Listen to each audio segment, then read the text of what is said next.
She had won. The villains were in prison. The man she loved had chosen her. And for the first time in her life, Laura Stephan was finally completely safe. That's what she believed. That's what they all believed.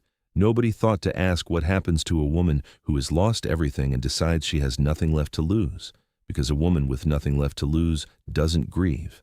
She plots. And Diane Richardson had just found the one thing that could destroy Laura completely. Well, before we get into the final chapter of this story, besties, I need you to take a breath, because what you're about to hear is the kind of ending that will make you cry, make you cheer, and make you hold whoever you love a little tighter tonight. Drop a comment telling me where you're watching from. Because this community has been on this journey with Laura from the very beginning, and you deserve to see how it ends. Subscribe if you haven't already, because after today, you'll want to be here for every story we tell. Now, let's finish this. Seoul in spring was a different city entirely. The cherry blossoms came every year like a promise kept. Pale pink clouds lining the streets outside the penthouse windows, petals drifting through the air like the city was celebrating something. This year, Laura thought it was celebrating her. 6 months pregnant, barefoot on the heated marble floors of the penthouse she'd made into a home, she stood at the floor-to-ceiling windows with both hands pressed against the magnificent swell of her stomach and watched the petals fall. She looked nothing like the woman who had scrubbed floors in Manchester at 12 years old, nothing like the girl who had packed a single suitcase and fled to a country whose language she'd learned from television dramas, nothing like the woman who had stood in a ballroom with tears streaming down her face while her boyfriend proposed to her stepsister. She looked like a woman who had won. "You're doing it again," Dae Hyun's voice came from the doorway, warm and slightly amused. Laura didn't turn around. "Doing what?" "Staring at Seoul like you're trying to memorize it." He crossed the room, his footsteps quiet on the marble, and when his arms came around her from behind, settling gently around her bump, she exhaled in a way that felt like releasing something she'd been holding for years, like you're waiting for it to be taken away. "Maybe I am. It's not going anywhere." He pressed his lips to her temple. "Neither am I." Laura leaned back into him, feeling the solid warmth of his chest against her back, the strength of his arms cradling the most precious thing either of them had ever created. Outside, a cherry blossom petal pressed itself against the glass like it wanted in. "Talk to her," Laura said softly. Dae Hyun smiled against her hair. He did this every day now, talked to the bump like it was the most natural thing in the world, like having a full conversation with someone who communicated exclusively through kicks and hiccups was perfectly reasonable behavior for one of Seoul's most feared CEOs. He leaned down until his mouth was close to the curve of her stomach.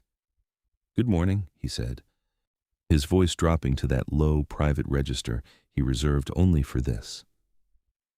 "Your mother's being philosophical again. Don't worry. She does this when she's happy and doesn't know how to hold it. You'll understand when you're older. Happiness is terrifying when you've gone without it for too long." Laura felt the baby move, a slow, rolling shift that she had started to recognize as the baby's version of acknowledgement. "She heard you," Laura said. "She always does." Dae Hyun straightened and pressed his lips to Laura's neck. "Come back to bed. It's 6 in the morning." "I couldn't sleep." "I know. Your feet were bothering you again." She turned to look at him, this man with his golden hair and his dark, steady eyes, still wearing the soft gray sleep clothes he'd had on when she'd slipped out of bed an hour ago. He looked soft in the morning light, not like a billionaire, not like the man who could dismantle a company with a single phone call, just like hers. "You noticed?" "I always notice." He took her hand and led her back toward the bedroom. "Sit." She sat on the edge of the bed, and without ceremony, Dae Hyun settled on the floor at her feet and took her left foot in both hands. He'd done this before, weeks ago when she'd first started complaining about the ache that ran from her ankles up her calves by the end of the day. And she'd told him he didn't have to, that it was beneath him, that she was fine. He'd looked up at her from the floor with an expression that could only be described as deeply unimpressed and said, "Laura, you are carrying our child. Nothing about taking care of you is beneath me." She hadn't argued since. Now she just closed her eyes and let his thumbs work slow circles into the arch of her foot, feeling the tension dissolve degree by degree. Dae Hyun. Are you happy? He paused in his movements just for a moment, then he continued, his hands gentling. I have spent my entire adult life building things, he said quietly. Companies, deals, partnerships, wealth. I thought those things would feel like enough. I thought accumulation was the point. He glanced up at her. And then you kissed me at a gala and upended my entire understanding of what the point was. Laura laughed softly. That's a very dramatic way of saying yes. I'm a very dramatic man. He switched to her other foot. Yes.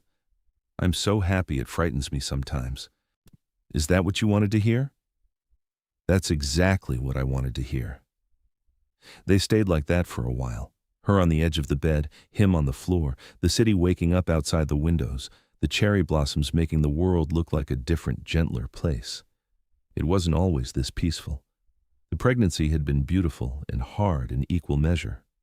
There had been a particularly terrible week in month 4 when Laura had woken 3 nights in a row with a pain in her back that left her breathless, and Dae Hyun had stayed awake beside her each time, his hand tracing slow patterns on her skin, talking her through it in the low, steady voice that he seemed to reserve for crises. Tell me something, she'd said on the 3rd night at 3 a.m. when the pain had finally subsided and she was lying with her head on his chest, exhausted and weepy in the way that pregnancy made everything feel 10 times more intense. Anything. Tell me something about when you were small, before the companies, before all of it. He'd been quiet for a moment. Then, I was 7 years old when my father lost his first business. We had to move to a smaller apartment. My mother cried in the kitchen when she thought I was asleep, and I remember lying in bed listening and thinking, I'm going to make sure she never cries like that again. He paused. I built everything for her at first, and then I kept building because I didn't know how to stop. Another pause, longer this time. And then Minjai talked about you for a year, and I started thinking about building something for a different reason. Laura had pressed closer to him. What reason? Something worth coming home to. She'd cried then, which she blamed entirely on the hormones, and he'd held her and pretended not to notice, which was one of the 1,000 small kindnesses she'd collected like stones in her pocket over the months of their marriage. He'd been at every appointment, every single one, rearranging his schedule with the quiet authority of a man who considered his diary suggestions rather than commitments. He'd sat beside her during the first ultrasound with an expression she had never seen on his face before, completely unguarded, raw, like the image on the screen had bypassed every defense he'd ever built and gone straight to the center of him. That's her, the technician had said, pointing. That's her, Dae Hyun had repeated, and his voice had broken slightly on the second word. He'd held Laura's hand so tightly she'd felt it for hours afterward, and she hadn't minded at all. He'd built the nursery himself, or rather, he'd hired the finest designers in Seoul and then stood over them for 2 weeks making adjustments, overruling choices he didn't like, adding things the designers hadn't thought of. A window seat deep enough to curl up in, shelves at a height where a child could reach her own books, a mobile above the crib that he'd sourced from a craftsman in Jeju Island because he'd read somewhere that babies responded to natural materials. You're going to be terrifying as a father, Laura had told him, standing in the doorway of the finished nursery with her hands pressed to her stomach, looking at the warm, beautiful room he'd created for their daughter. Good, he'd said simply. She should know the world will move for her. That's not how the world works. It will work that way for her. He'd glanced at Laura with something fierce and certain in his eyes. I'll make sure of it. Laura had believed him. She believed him still, standing in the spring morning watching the cherry blossoms fall, 6 months in and counting, her daughter growing daily into someone real and present and impossibly loved already. She believed him because he had never once given her a reason not to. So there's something about the way Dae Hyun and Laura loves each other so much that makes me want to tear up. I know you feel it too, if only the enemies can let them be. Anyways, drop a comment, because what Diane is still hurting and plotting and what she is about to think of is going to make your blood run cold. Damian Stephan came back to Manchester on a Wednesday. He'd been in the hospital in Seoul for 2 weeks after the farmhouse rescue. Nothing broken, nothing permanently damaged, But trauma had a way of sitting in the body long after the bruises faded, and the doctors had wanted to be sure. Laura had visited every day. Dae Hyun had paid for everything without being asked and without mentioning it. By the time Damian boarded the flight home, he was physically healed. What he carried back to Manchester, though, was something different, something that had been building for months, maybe years, maybe since the moment he'd first stood in the wreckage of what his family had done, and finally forced himself to see it clearly. Diane was waiting when he arrived. She'd cleaned the house. She'd made his favorite meal, or what she believed was his favorite meal, which he had always suspected she'd never actually paid close enough attention to verify. She'd arranged flowers on the dining table, yellow ones, which he associated with his first wife, and which Diane had always known and had always avoided, which told him that today she was trying harder than usual. She smiled when she opened the door. That particular smile, the one that had once made him feel chosen, that he now recognized as the expression she wore when she needed something. "Damian," she said warmly, come inside. Sit down, Diane." Something in his voice stopped her. The warmth in her expression flickered. She sat. Damian remained standing. He'd thought about this moment on the plane, had written things down and then crossed them out, had composed speeches and abandoned them. In the end, he decided to just say what was true. "I cursed the day I met you." His voice was quiet, even, like something he'd finally put down after carrying it for too long. "I cursed the day I let you through my door, into my house, into my daughter's life." "Damian, I'm not finished." He didn't raise his voice. He didn't need to. "My daughter spent her childhood being treated like a servant in her own home. She scrubbed floors while your daughters went shopping. She cooked meals while your daughters were waited on. She tried to tell me. Do you know that? She tried to tell me, and I believed you every time you cried and told me she was being difficult, that she was ungrateful, that she was making things up." He stopped, looked at his hands. "I was a coward. I was lonely and I was a coward, and I chose my own comfort over my child's safety every single day for years." Diane's eyes were filling with tears. "I know things weren't perfect, but surely your daughter orchestrated a kidnapping." His voice didn't change. It was the steadiness of it that was devastating, the absence of drama. "She worked with a man to have me taken, to have Laura terrorized, to try to destroy her marriage and her life, and you," he finally looked at her, "you have spent every moment since blaming Laura, blaming a woman who has done nothing to you except survive what your family tried to do to her." "She takes everything," Diane said, the tears spilling. "She brought Minjai into our lives. He was the one that made Kayla do something stupid, something she would never have done. She took Kayla's happiness." "Kayla is in prison," Damian said, "because of choices Kayla made. Laura didn't put her there. Laura didn't make her lie. Laura didn't make her scheme and manipulate and plan. Kayla did that. You are to blame. You taught her everything that she is." He paused. "You taught her everything she used to destroy herself, and you're standing here blaming my daughter for it." Diane was crying openly now. "I love you. Whatever else happened, I love you, and we can get past. I want a divorce." The words landed in the room like something falling from a great height. Diane stared at him. "I have spoken to a solicitor," Damian continued, his voice unchanged. "The papers are being prepared. I'm giving you 3 days to remove yourself and your belongings from this house. After that, I will be filing formally." "You can't," Diane's voice cracked. "You can't just. Damian, we have 15 years during which you made my daughter's life a misery while I looked the other way." He moved toward the door. "I'm going to stay with a friend for some days. When I return on Saturday, I would like you to be gone." He left. Behind him, he heard Diane's crying become something uglier, louder, more desperate, more like the sound of a woman watching her careful construction collapse around her. He didn't go back. Diane called Simone within the hour. Simone was in her flat, a small place she had rented after the events in Manchester, after the moment in her mother's house when she'd made her choice, and watched Dae Hyun take the stairs 2 at a time to find Laura. She'd been in the process of applying for jobs, now slowly building something that belonged to her and not to her mother's story. Her mother's name on the screen made her hesitate. She answered anyway. "Old habit." "He wants a divorce," Diane said without preamble. No hello. He's throwing me out. He's choosing her. He's choosing Laura over everything we built. I know, Mom. You knew? The voice sharpened. Did you talk to him? Did you?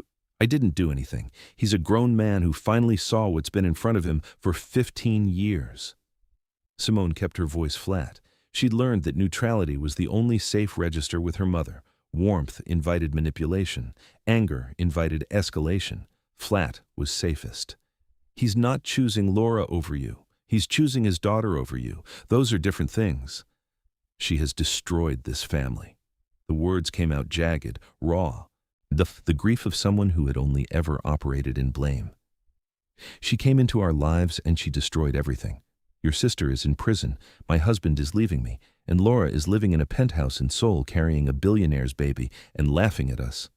Mom. Simone's voice was tired, deeply, fundamentally tired. Laura's not laughing at anyone. Laura's just living her life. She got hurt, she healed, she moved on. That's not revenge. That's just surviving. You sound like you're defending her. I'm not defending her. I'm not particularly fond of her. That was honest. She and Laura were not friends, would probably never be friends, had too much wreckage between them for that. But I'm tired. I'm so tired of this, Mom. Tired of the plotting and the blaming and I'm tired of being part of a family that eats itself. Silence. Bauer then, so you're leaving me too? It wasn't a question. Simone realized with a dull surprise that her mother had already known. Had seen it coming the same way Diane always saw things she didn't want to admit, acknowledged them only when they arrived. I love you, Simone said, and she meant it in the complicated, scarred way that children love parents who have failed them. But I can't keep doing this. I can't keep being in the orbit of whatever this is. Laura did this, Diane said. Her voice had changed again, gone from grief to something colder, quieter, more frightening. She took your sister. She took your father. And now she's taken you. Nobody took me. I'm choosing. She's going to lose something too, Diane said, so quietly that Simone almost didn't catch it. I lost my daughter. She's going to know what that feels like. Simone went very still. Mom, what are you talking about? But the line had already gone dead. Simone sat in her flat for exactly 30 seconds. Then she picked up her phone and called Laura. The call from Simone came on a Tuesday afternoon. Laura was at the office. She still worked, though Dae Hyun had quietly suggested approximately 47 times that she might consider slowing down.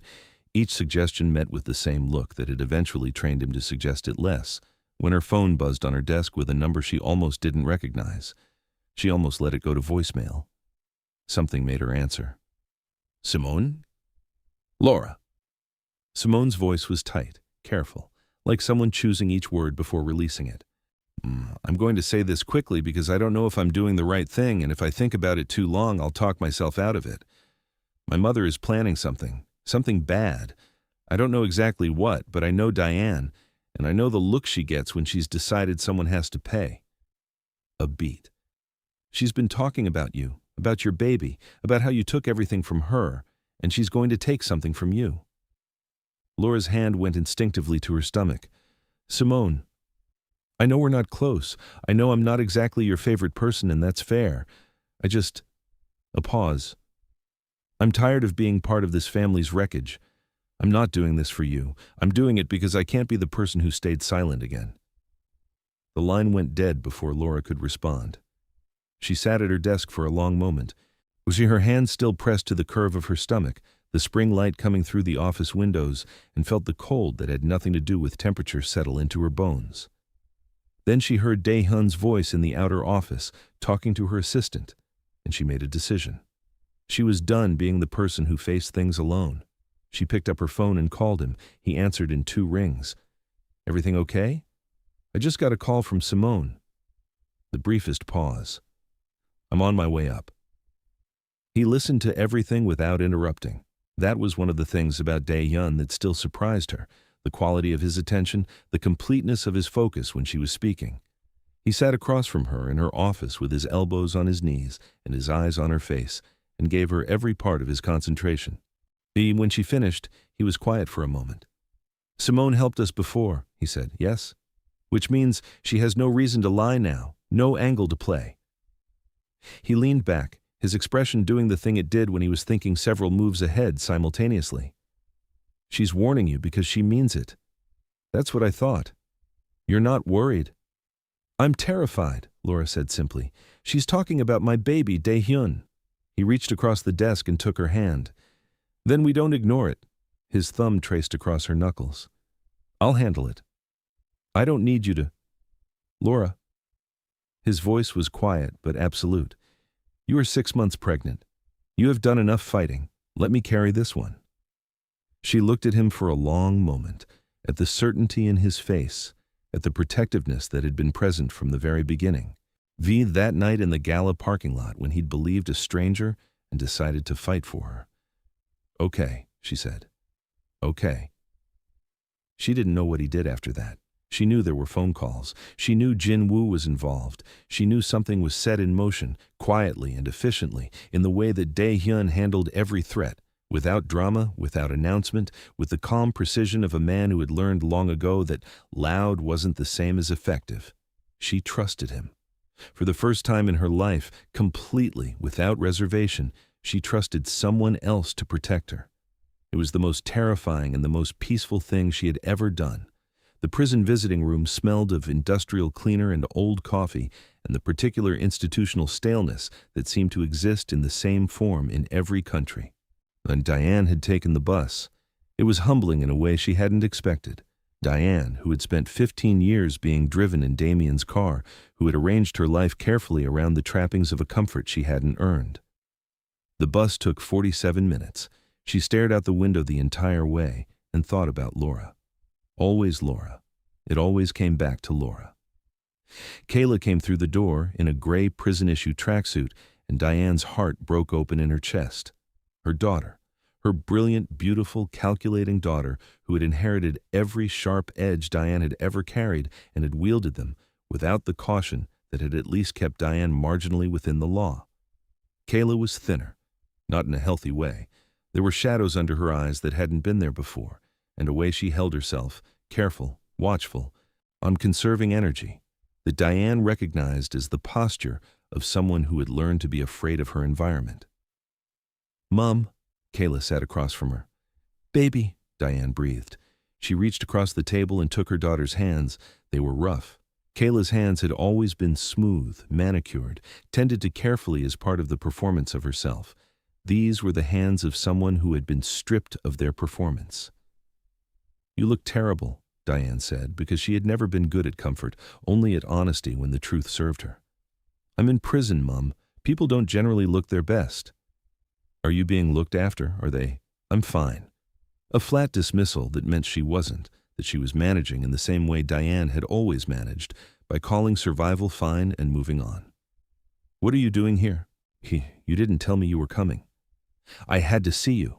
Diane's voice cracked. She hadn't intended for it to, had planned to arrive composed, purposeful, armed with the cold clarity that she'd felt building since Damian walked out.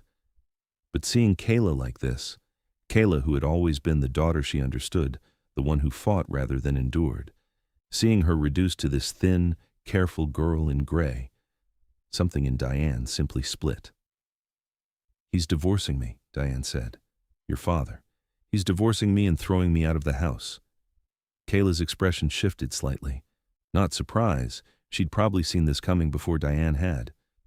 Because of what happened? Because of Laura. The word came out like a stone. Everything comes back to Laura. She took Minjai. She took him away from you. She took your father from me. She took Simone. Simone always does what's best for Simone.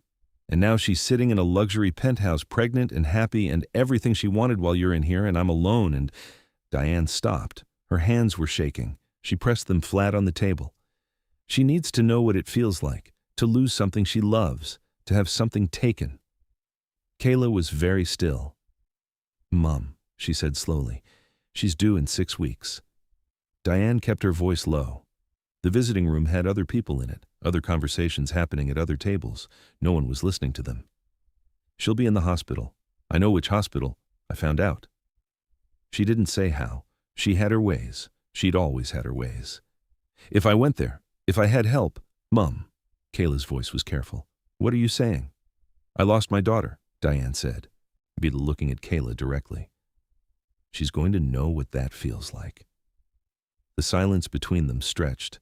Kayla looked at her mother, at this woman she'd learned everything from, who had taught her that people were pieces to be moved, that love was leverage, that survival required ruthlessness, who had shaped her into exactly what she was, who was sitting across from her in a prison visiting room suggesting something that even Kayla, who had done things she was not proud of, recognized as a line that shouldn't be crossed, and also, it had to be said in the privacy of her own mind, something that would not work.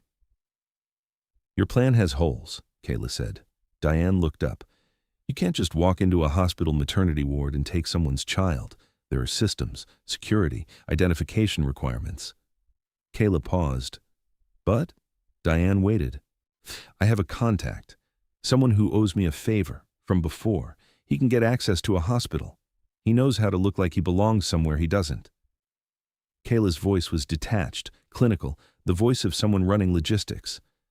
And you could use the Stephan ID. You're still legally Diane Stephan until the divorce is finalized. You show up claiming to be Laura's mother. They might not question it immediately. Laura's mother is dead. But you are legally Laura's mother because you are legally married to Laura's father. They won't know any more than that unless they check.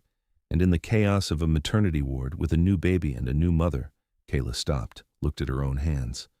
Mom, I want you to understand that what I'm telling you is how it could work, not that it will work, not that you should do it. She looked up. Because they'll get you. Maybe they won't. They caught me, Kayla said, and something passed across her face, something that might have been the beginning of accountability, or might have just been the pragmatism of someone who had direct experience of consequences. Dae Hyun is not a man who leaves gaps. He doesn't know what I'm planning. He doesn't need to. He'll have thought of it already. She held her mother's gaze. They always think of it already. That's why we're sitting here, and they're not. Diane looked at her daughter, at the gray tracksuit and the rough hands and the shadows under the eyes. If you'd just told me, Diane said suddenly, the words coming out without planning. If you'd told me what you were going to do, the kidnapping, all of it. I would have told you it was too much. Would you? Kayla's voice was quiet. Would you really? The silence answered for both of them. Go home, Mom, Kayla said finally. But Diane was already planning. Laura's water broke at 11:47 p.m. on a night that had started like any other. She'd been in the nursery, because she went there often in the evenings now, sitting in the window seat Dae Hyun had built and watching the city and talking to the baby the way she hadn't been able to stop herself from doing since the second trimester.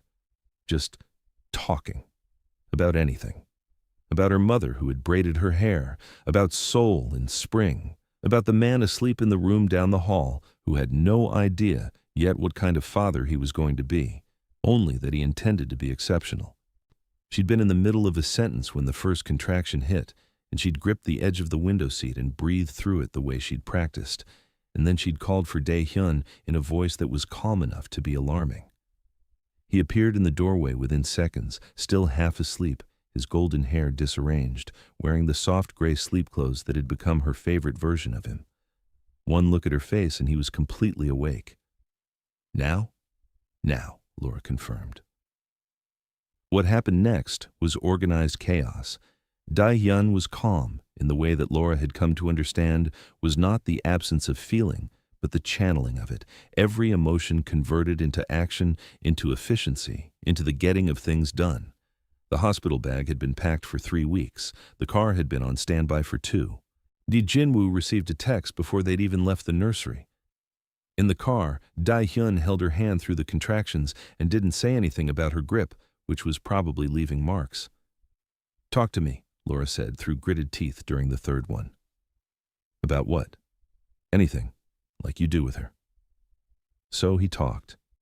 Quietly, steadily, about nothing in particular. About the drive they'd taken outside Seoul last autumn when the leaves were turning, about the recipe he'd attempted and failed last week, about something his assistant had said that had made him laugh. Just words, just presence, just the continuous signal of, I am here, we are in this, you are not alone. The contractions were 7 minutes apart, then 5, then 3. At the hospital, in the controlled light and organized bustle of the maternity ward, Laura was settled into a room and attached to monitors and introduced to the midwife who would be with her through the night. Dae Hyun sat at her side and did not check his phone once, which she noticed and which meant more than he would ever know. "You should sleep," Laura told him, around 2 a.m. between contractions. "You've been awake." "Laura, I'm just saying I will sleep when our daughter is in the world, and I have verified with my own eyes that she is perfect." He brushed the hair back from her forehead. "Until then, I'm here. Try to tell me to leave." She didn't try to tell him to leave. At 3:15 a.m., his phone buzzed on the side table. He glanced at it. His expression didn't change. It never changed when he was managing something, but his jaw set in a particular way that she had learned to read. What is it?" "Nothing you need to worry about right now." "Dae Hyun." "Laura," he met her eyes. "I have handled it. I promise you. There is nothing happening in this hospital that is going to touch our daughter. Do you believe me?" Another contraction began to build. She breathed, gripped his hand, rode through it. "Yes," she said when it passed. "I believe you." "Good." He brought her hand to his lips. "Then focus on this. Just this. Be here with me." She was here. She was completely here. At 5:03 a.m., Kang Soo-yeon made her entrance into the world, screaming. Laura heard it before she saw her, that furious, indignant, absolutely alive sound, and something inside her cracked open in the most beautiful way. The midwife placed the baby on her chest, and Laura looked down at this small, angry, miraculous person and stopped knowing how to speak. She was small. She had Dae Hyun's nose, or something in the arrangement of her features that would resolve over months into something recognizable and entirely her own. She had her fists clenched already, pressed against her own cheeks, as if she'd arrived ready for an argument. "Hello," Laura managed. Her voice came out wrecked. The baby opened her eyes, dark, unfocused, ancient in the way of all newborns, and found her mother's face. Dae Hyun was standing over them both, and when Laura looked up at him, she found that the man who had stared down corporate raiders without blinking, who had navigated kidnapping plots and board revolts and the full spectrum of what their life had thrown at them, was completely undone. Tears were running down his face. He made no move to stop them. "Hello," he said to his daughter, his voice barely above a whisper. "I've been waiting for you." Diane arrived at the hospital at 9 a.m. She'd slept 3 hours. She'd dressed carefully, not in the clothes of a woman making a hospital visit, but in something between respectable and nondescript, the camouflage of a woman who'd spent decades watching people underestimate her. She carried her identification, the ID that still read Diane Stephan, that would not be Diane Stephan much longer. One final use. She knew which ward. She knew which floor. She'd called ahead, posing as a concerned relative, and confirmed that a Kang Laura had given birth in the night. She walked through the main entrance with the practiced ease of a woman who had always known how to look like she belonged somewhere. The man she'd arranged to meet, Kayla's contact, a compact, nervous-looking man in hospital-issue clothes who had somehow acquired them with the same ease that such men always managed, was waiting near the lifts, as planned. They didn't speak. They took the lift to the 4th floor together. Diane had thought, in the days since the prison visit, that she might feel doubt by the time she got here, that the sight of the hospital, the reality of what she was planning, might penetrate the numb, certain anger that had carried her this far. She felt nothing except the sense of something owed, a debt to be collected. The maternity ward reception desk was staffed by a single nurse, a young woman who looked up as Diane approached. "Hello," Diane said, her voice warm, practiced, the voice she'd used for 15 years on a man who needed to believe she was someone she wasn't. "I'm here to see my daughter, Laura Stephan Kang." The nurse's fingers moved over the keyboard. A pause, just a fraction too long. Diane noted it but told herself it was nothing. "And you are?" "Diane Stephan." She produced the ID. Her mother. Another pause. The nurse looked at the screen, looked at Diane, smiled the professional smile of someone being very carefully neutral. "I'll just check that she's expecting visitors. One moment." Diane waited. The young nurse picked up the phone and spoke quietly into it, her back half turned.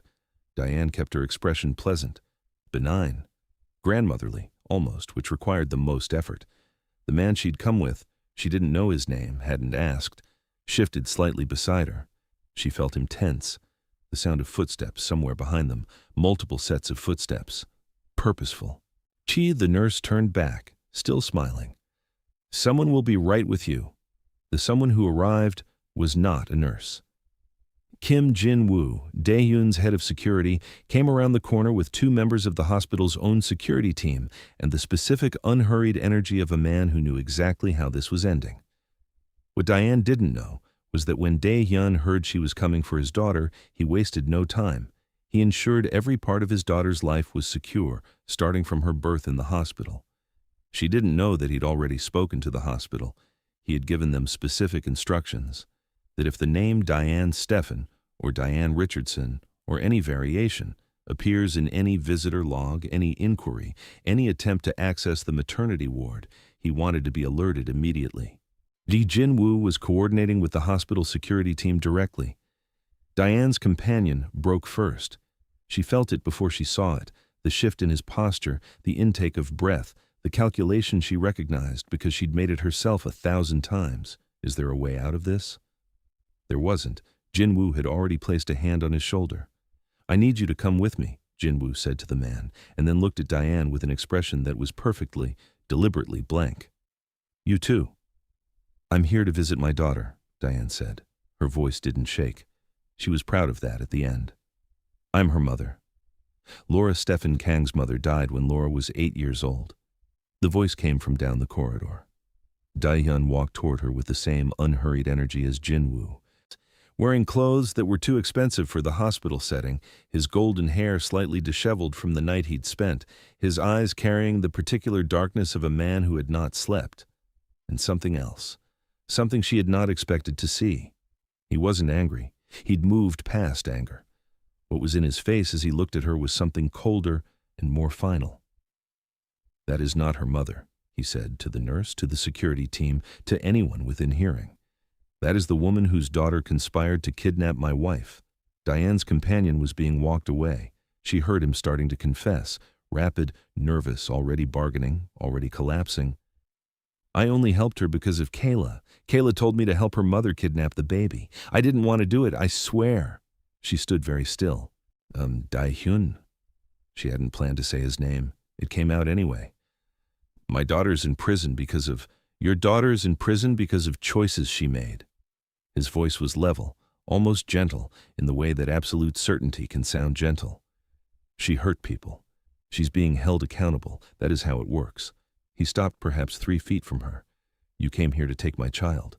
Diane's chest heaved. You took mine. No. He shook his head once slowly. I didn't take her. You raised a daughter who believed that other people's lives were hers to destroy, and when it didn't work, you came for a baby. A newborn. My daughter, who has been in the world for less than 4 hours. Something moved across his face then. Not anger. Grief almost. The grief of a man who was looking at something human-shaped that had forgotten how to be human. You are a cursed woman, Diane. There is simply no end to it. Diane's voice, when it finally came, was not the voice of a woman in control. It was ragged, broken. The sound of 15 years of careful construction finally coming apart. She deserves to know what it feels like. She deserves to feel... She feels everything, Dae Hyun said quietly. She has always felt everything. You just never bothered to notice. He took a breath. You love your daughter. I understand that. I have a daughter now. I understand it completely. He paused.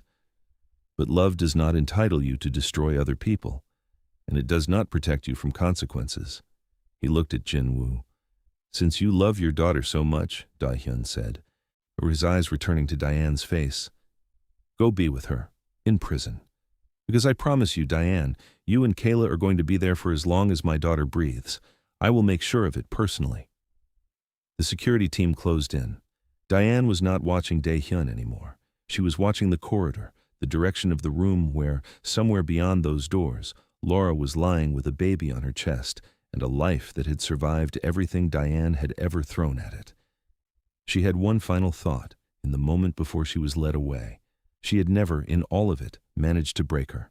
The thought was defeated, but somewhere underneath it, buried so deep she barely recognized it, was something else. Something almost like respect. The man who came back to the room was the same man who had left it, and also entirely different. Laura looked up when the door opened. She had Soo-yeon in her arms. The baby had settled into a drowsy, milk-drunk peace, her small fists unclenched now, her face soft, and she watched Dae Hyun cross the room and sit beside her and say nothing for a long moment. Then he told her. Everything. Quietly, factually, all of it. Laura listened. She felt the fear that would have made sense, the cold terror of knowing Diane had gotten as far as the ward, had been steps away. She felt it, acknowledged it. And then she looked down at her daughter, sleeping in her arms, and felt the fear dissolve into something else. "She's okay," Laura said. "She's okay," Dae Hyun confirmed. "She was never not going to be okay, I promised you." "You did." Laura shifted the baby slightly. And Soo-yeon made a small sound of protest at being moved and then resettled. "You always keep your promises." Dae Hyun leaned over and pressed his lips to the baby's forehead first, then to Laura's. "I talked to Jin Woo," he said. "The man Diane brought with her has already given a full confession. Kayla's involvement is documented. The charges will compound." He paused. "They're going to be away for a very long time, Laura." Laura nodded. She'd thought, in the early days after everything happened, that the ending of the story would feel triumphant, that when the last threat was neutralized, she would feel something enormous, relief, victory, the clean satisfaction of a war finally won. What she actually felt was quieter than that, smaller and more important. She felt safe. "Come here," she said to Dae Hyun, and he shifted closer. And she leaned her head against his shoulder, and they sat together in the early morning light with their daughter between them. "I was so scared," Laura admitted quietly. "Not today, all of it, from the beginning. Every time something was good, I waited for it to end." "I know. And it kept almost ending, over and over." "I know. But it didn't." She looked down at Soo-yeon. "It didn't end. We're still here." Dae Hyun pressed his lips to the top of her head. "We're still here," he agreed. The baby opened her eyes, those dark, unfocused eyes, and found her father's face, made a sound that was not quite a word and not quite nothing, somewhere in between. "She's talking to you," Laura said. "She is." Dae Hyun smiled, a real smile, the one that transformed his entire face, the one Laura had fallen in love with without knowing she was falling. "She wants me to tell her a story." "Tell her one." "What story?" Laura thought about it, about an 8-year-old girl at a funeral in a dress that was too big for her, about a teenager scrubbing floors while her stepsister slept, about a woman on a plane to a country she'd taught herself to love from a distance, carrying one suitcase and a determination that no one had managed to break, about a gala and an emerald dress and an impulse that had changed everything, about a parking lot and a man who'd believed her without question, about all the ways the world had tried to take things from her and all the ways she had refused to let it. "Tell her ours," Laura said. So he did. He told their daughter the story of a girl who came from a hard place and built herself a beautiful life, and a man who'd heard about her for a year before he met her and had recognized her immediately, and a kiss that had started everything and all the things that had tried to stop them and had failed. He told it simply, the way good stories should be told, and their daughter listened in the way that newborns listen, completely, without judgment, absorbing everything. Outside, Seoul was fully awake now. The morning had arrived properly, the spring light making everything gold. And in a hospital room, a family made of love and stubbornness and an impulsive kiss at a gala held each other in the early morning light. The war was over. The beginning was here. "Okay, besties, here it is, the ending you've been looking for. Diane has lost everything and now she's been arrested. Tell me, is this punishment good enough or too little? Also, Damian is free. Soo-yeon is in the world. And Laura who scrubbed floors and packed one suitcase and kissed a stranger because she refused to break. Laura is holding her daughter and listening to her husband tell their story. Drop a comment and tell me. From the gala to this hospital room, what was the moment that changed everything for you? Because this has been Laura's story from the very beginning, and she finally won. Tell me where you're watching from, and tell me if you want us to find the next story, because I promise you, we will. Thank you for being here. Thank you for every comment and every share. Laura made it, and so did we.